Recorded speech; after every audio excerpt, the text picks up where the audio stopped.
Hello, welcome to Shaka Extra Time. I am Paul Indiho. Joining me from his home in Arlington, Virginia, a suburb of Washington, D.C., is Shaka Sali himself, aka the Kabale Kid. Hello, Shaka. Hello, Ndugu Paul. How are you? I have to say that I remain simple, easy, and as some of my fans have suggested, an awesome son of Mother Africa. Shaka, the world is still in shock about the passing of the late president of Tanzania, John Pombe Magufuli. Here at Shaka Extra Time, we want to extend our deepest condolences. Yes, of course, Ndugu Paul, I couldn't agree with you more, and may, in fact, his soul rest in eternal peace. It's a new dawn. We have a new president, Samia Hassan, and like luck would have it, she's now the president. She was sworn in last week as the president of the Republic of Tanzania. Your thoughts, Shaka? We definitely wish her the best of luck. There are very, very high expectations from different political quarters in the country. Some would expect her to continue more of the same of what her predecessor or what her predecessor's policies were. But there are also equally a lot of those who would want her to chart a totally different direction.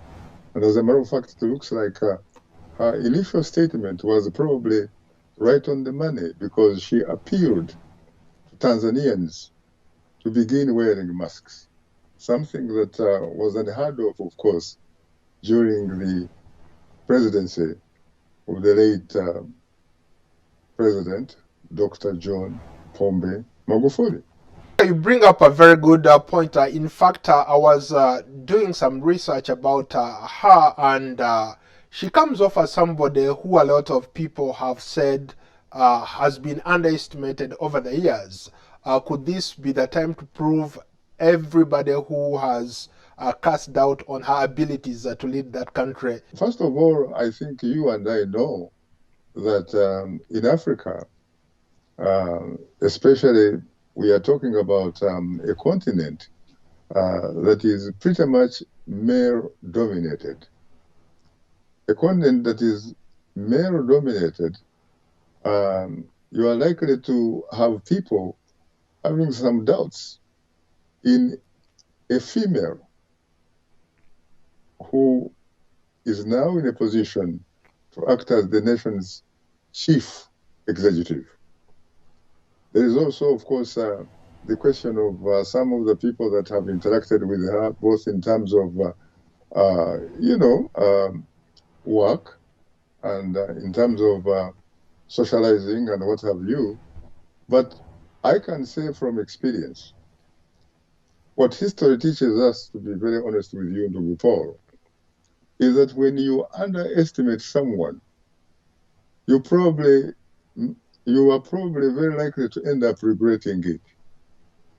Because in fact, you end up blaming somebody or you end up underestimating someone at your own peril. In that particular region, you had in neighboring Kenya a gentleman by the name of Daniel Toroitich Arap Moi, a man who was a vice president for the Kenyan founding president, Jomo Kenyatta. When Jomo Kenyatta died, you cannot believe how many pundits suggested that, yes, President Moi may have taken the reins of power, but they basically considered him as, quote unquote, a passing cloud.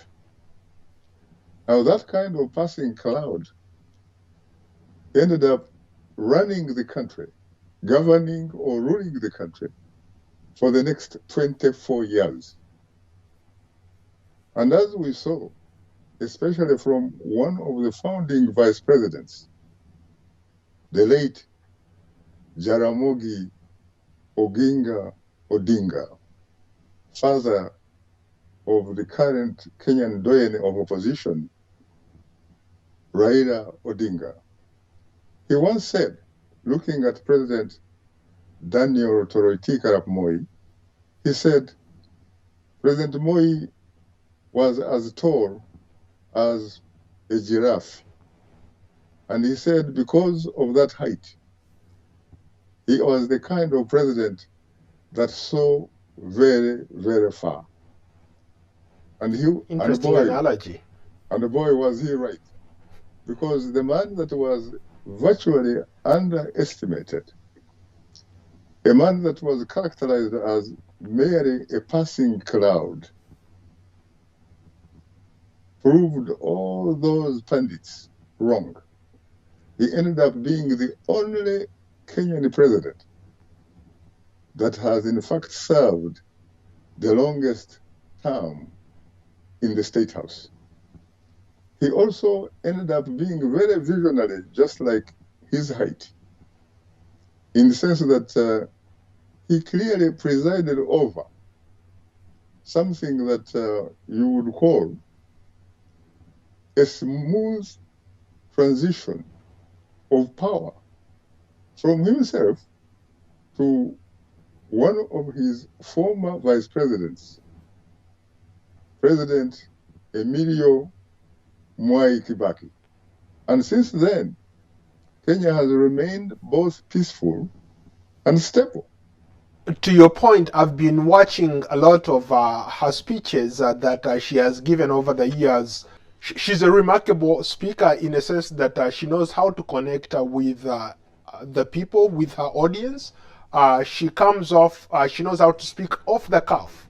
And I was particularly impressed by some of the speeches that she has given over the years, especially where she was talking about like her journey, how she was not destined to be where she is today, but only hope like kept her going and trying to be in the right places at the right time.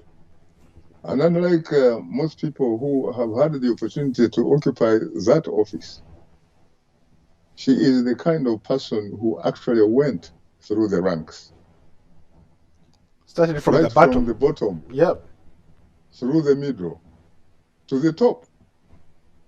So she in fact has the experience that a lot of other presidents probably have not had. And then she also, of course, is under pressure to perform because she's a pioneer. She's a pioneer in African politics at that level. She is, mind you, the first female president of any country in that region. A lot of people say that she inherits a country that has been hit hard with the coronavirus pandemic. The late president at one time declared that there was no COVID-19 in Tanzania. But as we've come to know, a lot of people have been dying as a result of coronavirus. What can she do differently? Well, when you talk about the coronavirus pandemic, or the disease which is called the COVID-19, her work is clearly cut out for her. Because, as you know, we have been getting reports from various sources how there are many Tanzanians who have actually been doing the dying, despite the fact that the late President John Pombe Magufuli was one of the world's skeptics when it came to the COVID-19. It is also unfortunate that because of his skepticism, Tanzania has not been gathering data, and if it has been gathering that data, it has not been sharing it with the World Health Organization. And as a matter of fact, Tanzania is one of those few countries around the world which is obviously not very rich, to perhaps afford the various vaccines which have been produced. And therefore, it could in fact have benefited by competing through the COVAX, the fund promoted by the World Health Organization and UNICEF. And it is a fund that is in fact made up of a consortium of many wealthier or richer countries. So Tanzania, in fact, should now be in a position where it can actually follow the necessary protocols so that it can begin to share information about the COVID-19 with the Geneva-based World Health Organization, and also fill an application form so that it could in fact compete in accessing the vaccines from the COVAX fund. So I think her work is cut out for her, but as I said a little bit earlier, she seems to have started on the right foot, because her first statement, remember, was that Tanzanians should now begin wearing masks. She should add, of course, that they should also participate in social distancing. They should also participate in hygiene, where they have to often clean their hands with soap and make sure that they do not touch their eyes, they do not touch their nose or mouth. So I think her work is cut out for her, but I think she still has time, and there is a lot of goodwill, really, both nationally, regionally, and internationally, that she should succeed. Even us here at Shaka Extra Time, we wish her luck, but there are a lot of people who say again it's going to be very hard for her to fill in the shoes of a man who had sort of like a godly like character. He had a lot of sycophants. People called him the man of the people. And from what he did in the last, in his first term, speaks a lot to what other African leaders have failed to do who have been there long enough. This is a guy who was, in his first term alone, he did a lot of developmental projects. He turned that country around in terms of infrastructure. How can she fill that gap where people look up to her as the woman of the people? You see, building an infrastructure is a good thing. And as a matter of fact, any government in power, that is what should be its first business. Because without doing that, it cannot justify its existence. But even the more important role, ndugu Paul, for a president of any country is to provide first and foremost security of the people and their property. When you look at his policy that was, kind of like anti-COVID-19, and if it is true, we don't know the numbers and we may probably never know, then there is a very huge question as to whether in fact he succeeded or failed in providing security for his people. I think besides security for the people, and besides the building of infrastructure, ndugu Paul, there is also a saying that even with prosperity, without freedoms, such as freedom of the media or the press, such as, which was very much lacking under his presidency, freedom of assembly, which was also very much challenged in Tanzania, freedom of worship, and freedom of expression. Without freedoms, someone has suggested, you are looking at a profound form of poverty. Let's go to some comments Let's start with Ezi Ezikuma in Nigeria. This is so wrong and so unfair. How is it that good leaders die early while murderous, corrupt, inept ones stay alive for long? How is it that the prayers we are praying here in Nigeria are being answered in Tanzania? Interesting take, Shaka. Your thoughts? When you look at Tanzania, it is true that the late Dr. John Pombe Magufuli was very, very much liked and supported by the ordinary Tanzanians, especially those in the rural areas where he apparently made a difference. He also, by the way, attempted at least to tackle one of the most difficult thing in Africa, which is fighting against corruption.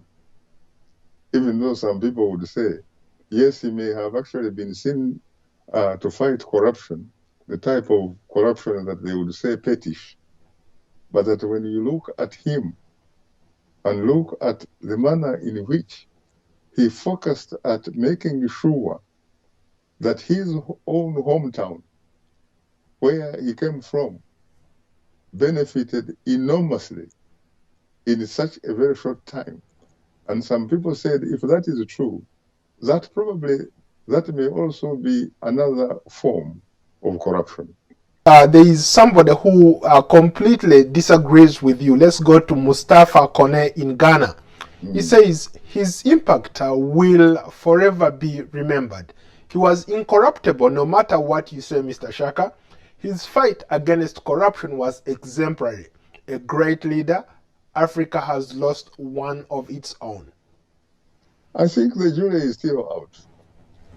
The jury is still out. I have had people obviously give him praise for fighting corruption, and I think he tried. I have had him, for example, in situations where he stopped, for example, his diplomats. He stopped trips for attending meetings, whether they were regional, whether they were continental, whether they were international. He said the diplomats allocated to those areas would represent the country. And yet, we have reports on impeccable sources that this man, in fact, himself found himself in a Nairobi hospital, where he was, in fact, in a sense, spending the ordinary Tanzanian taxpayers' sweat. And yet, he did not allow other people to do that kind of stuff. So, he was a human being. And as a human being, he obviously was not infallible. But I think that he seems to have had good ideas. Whether or not he delivered on some of those ideas, the jury, I'm afraid, remains out. Well, it looks like we have a lot of our fans here. There is another one. Let's go to Maurice Muzoha. He set the leadership bar very high and was undoubtedly the best president Tanzania has ever had. He does not even compare to Mwalimu Julius Nyerere. I don't really know what kind of comparisons one could make among the presidents that have led Tanzania since the founding president, Mwalimu Julius Kambarage Nyerere, who was succeeded by Ali Hassan Mwinyi. When, in fact, I was doing my research for my PhD for the University of California, Los Angeles, or UCLA, I was then attached to the University of Dar es Salaam, known as locally as Chuo Kikuu, and also attached to the Tanzania Film Company called TFC. I remember attending an address in the major hall, Nkrumah Hall. You and I have been there again together. I was in Nkrumah Hall when we were addressed by the second Tanzanian president, Ali Hassan Mwinyi, in 1985. And then, of course, Mwinyi subsequently was succeeded after his 10 years by now the late Benjamin Mkapa. And Benjamin Mkapa, after 10 years, was succeeded by his former foreign minister, Jakaya Mrisho Kikwete. And after Jakaya Mrisho Kikwete, then you had Dr. John Pombe Magufuli. And now, of course, you have Samia Suluhu Hassan. I don't know whether any of those could probably compare with the founding president. The founding president came from Musoma, a very small lakeside community. He never favored Musoma. This man was incorruptible.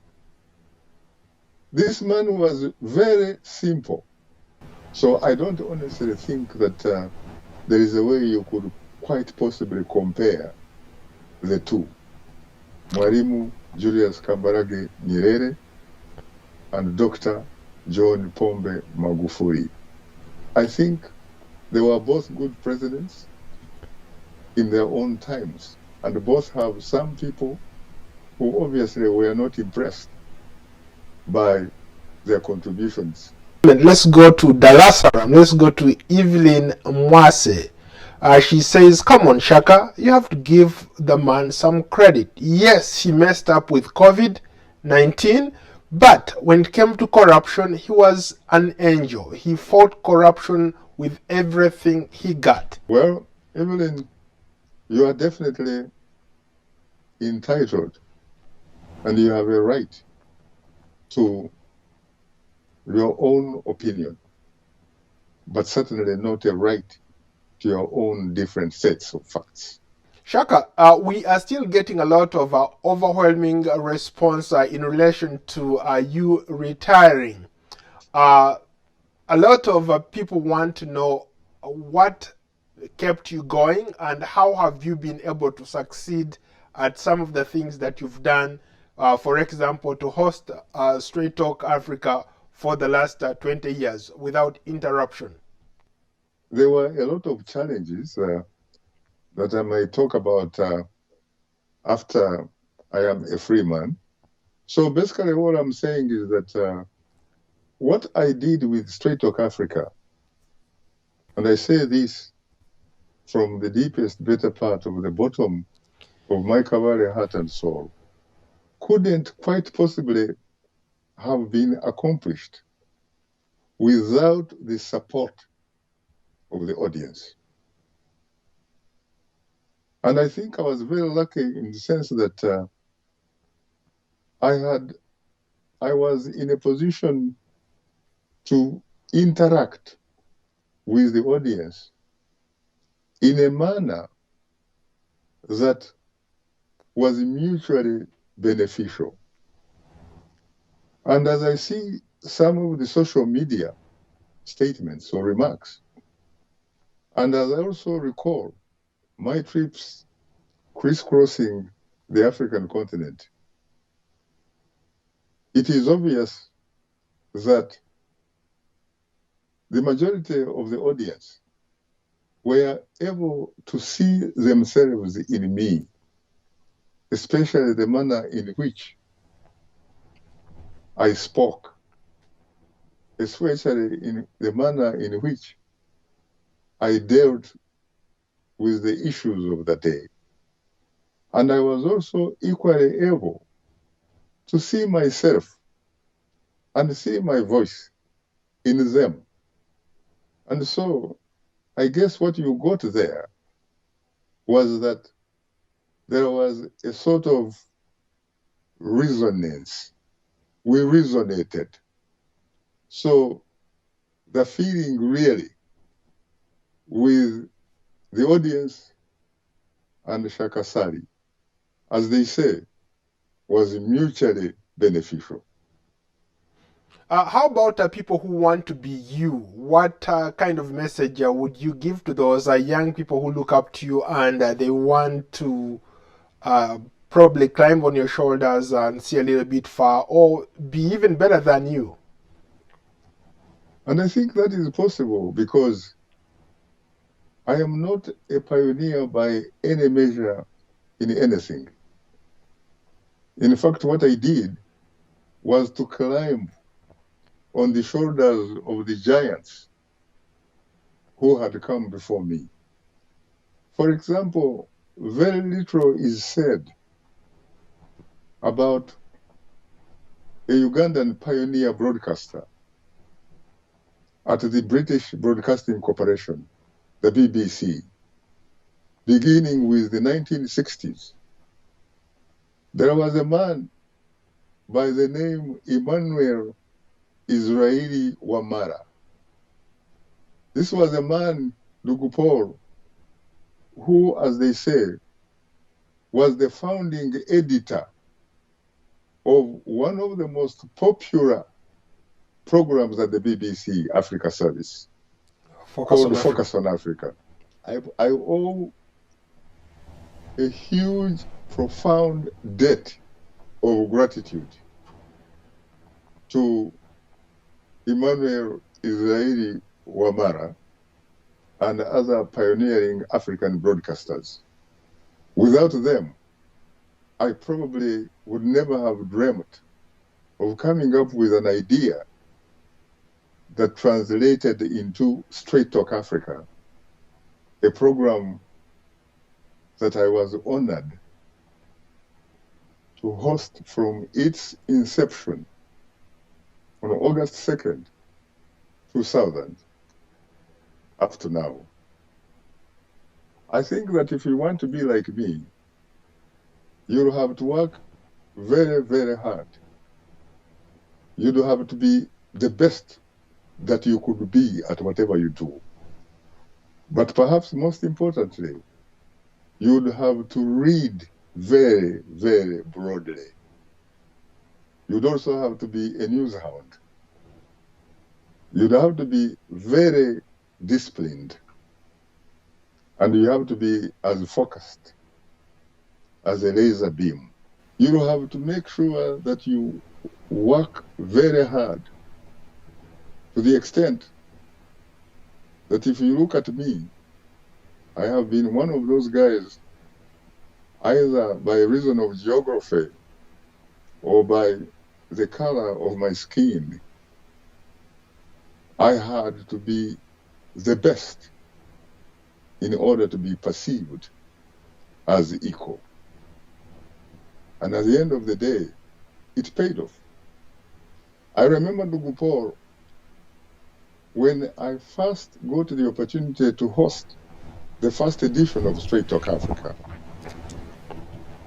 I remember one journalist asking me what it would take for me to consider myself a success. And I remember saying, if I could first and foremost succeed at remaining authentically Shaka Sali, the kid from Kabale. And guess what? I think that gamble seems to have paid off. Thank you so much, Shaka. You're most welcome, Ndugu Paul.